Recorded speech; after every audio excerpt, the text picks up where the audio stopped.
Our fifth and final speaker this evening is Dr. Carol Davis, who is a consultant in palliative medicine, who's based in Southampton. So, over to you, Carol. Thank you. I have been a consultant in Southampton for a long time, 30 years, and for 10 years, a decade, I've been visiting consultant to the States of Jersey in palliative medicine. I used to come over here until fairly recently, 2 days a month. So I do have a feel for life and healthcare on this island. So it strikes me that palliative care and assisted dying have one thing in common, and that is that they are both poorly understood. So this is a Survation survey. It was an online survey conducted in 2021. There were 1,000 online participants, and you can see that in answer to the question of what do you understand by assisted dying, 10% thought it was hospice care, 42%, not a long way off half, thought it was stopping life-sustaining treatments, 43%, about the same, got it right, and some didn't know. So there is a large level of misunderstanding out there. And the reason I think this is particularly important, this survey, is that the people who answer these sorts of surveys tend to be the people who think they are informed and have a view about it in the first place. Cicely Saunders, the founder of the modern hospice movement, said, "You matter because you are, and you matter to the last moment of your life. We will do all we can, not only to help you die peacefully, but also to live until you die." Despite the fact she said that decades ago, me and colleagues and some of the audience and Laura have worked for years and years and years to get over the people's vision that we will turn up on their doorstep or on their hospital ward dressed from head to toe in black with a sickle over our shoulders. It's true. We have had to work really hard at that.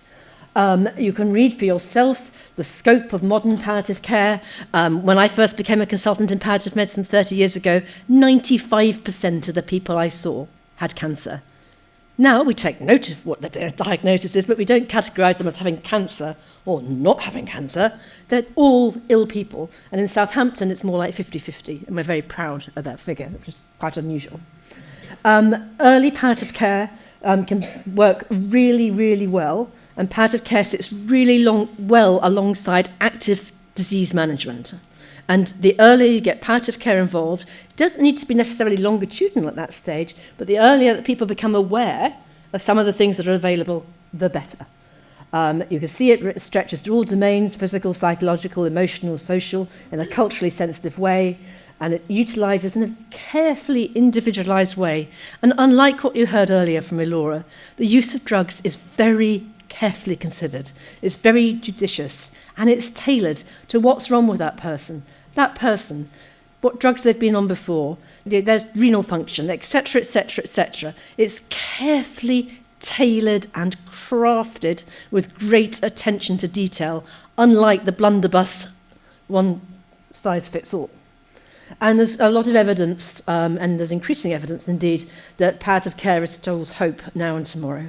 And it does, of course, extend to support the bereaved. This slide, the danger time between a mismatch between hopes and aspirations and reality is at the beginning, when people find the devastating news of reeling from what's going on, perhaps feeling absolutely awful as well.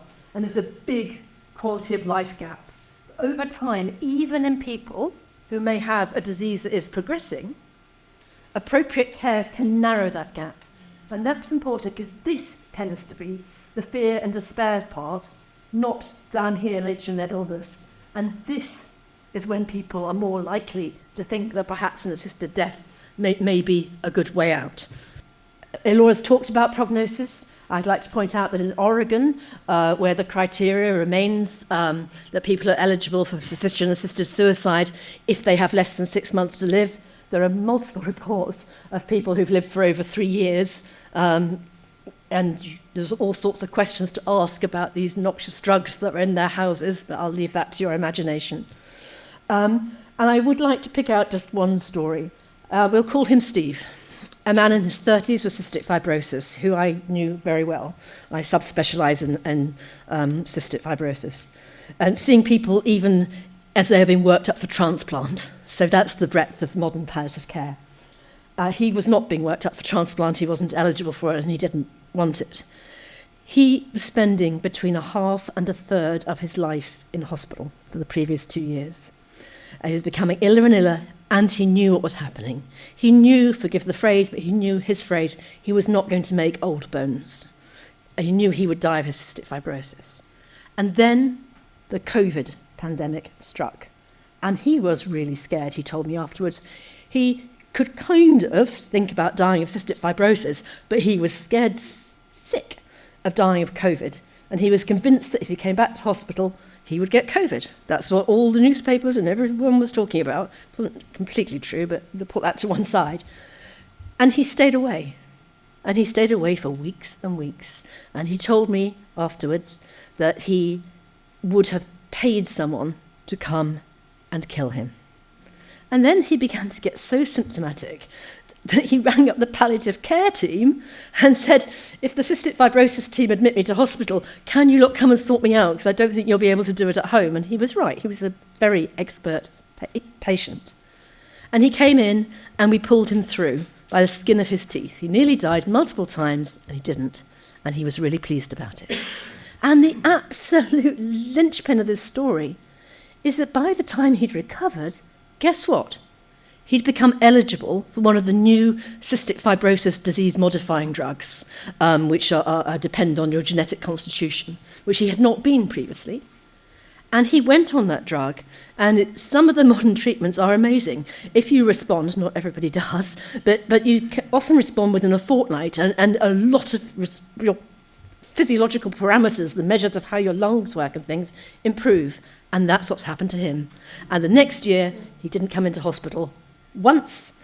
He had got a girlfriend, his zest for life restored, and he described his quality of life as much better than he'd ever imagined.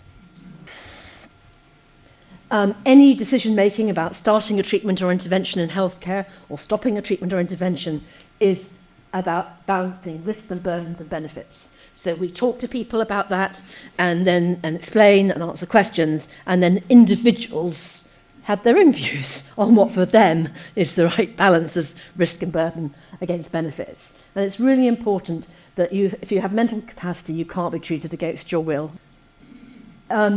Very quickly, euthanasia, physician-assisted suicide, means you died prematurely.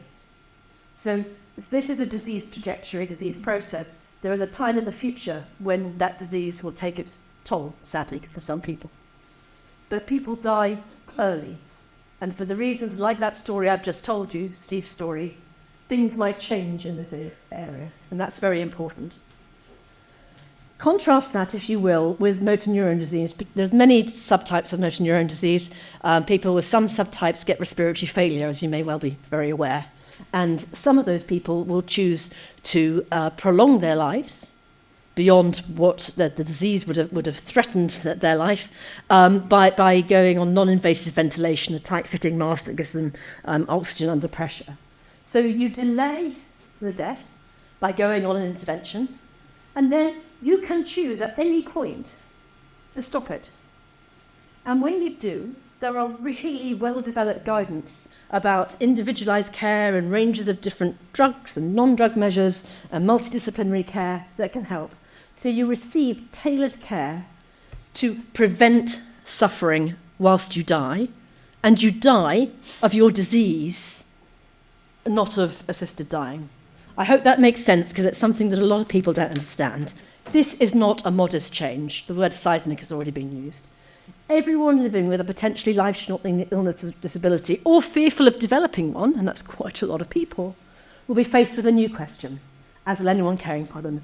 Should I artificially shorten my life by taking lethal drugs?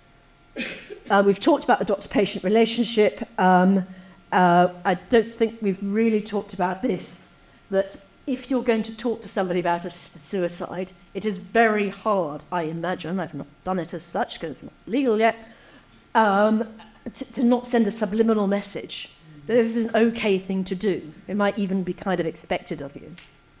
And we've already talked about how suicide promotion runs a cart and horses through suicide prevention strategies. In Canada, hospices have had funding withdrawn if they won't provide an assisted dying service. Some hospices have chosen to declare themselves assisted dying-free hospices. Others have been coerced, actually, into taking part. Brings back the head-to-toe black and the sickle, doesn't it? It brings back the death house thing that we've been trying for years. And there's evidence, particularly from Canada, that people are now scared of going into hospices because they think they're going to be killed there. And expansion of palliative care services has been slower in jurisdictions where assisted dying is legal than those where it's not, and in particular in Holland and Belgium. Switzerland's an exception, which is very interesting, because Switzerland, assisted dying sits outside healthcare. We posed these 3 questions earlier. You will perhaps not be surprised, having listened all evening to our talks, that is the existing law in need of change? We think not. It protects people. That's what laws exist for. Would the bill safeguard vulnerable people? We think no. We think it's very, very difficult, if not impossible, to do that. Is assessing people to receive lethal drugs the role for doctors? We think not. And if it was legalised, we think it should be that doctors are expert witnesses and the legal system is the decision maker.